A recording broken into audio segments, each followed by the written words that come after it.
pagdating sa korupsyon. Base yan sa pag-aaral.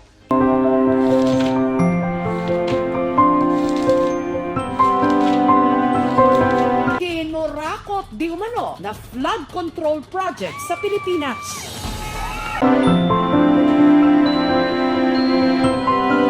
Ang lalagyan ng sensor-based traffic lights.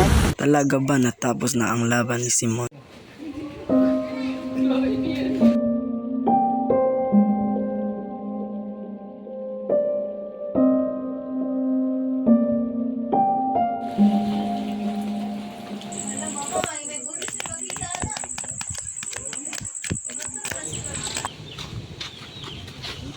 Lang ba?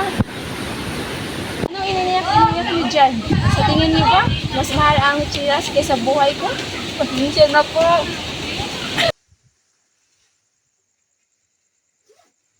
Pira na naman.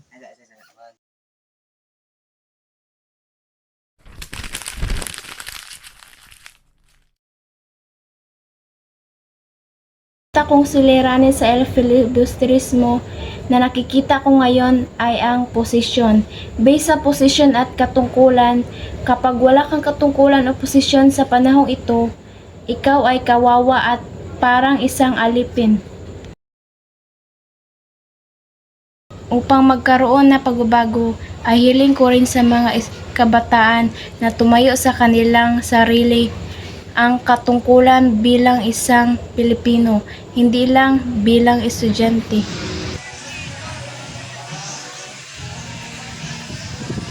So, kung ako yung nasa filibusterismo, ang corruption noon, at ngayon, ay mali talaga, hindi naman inubagsin.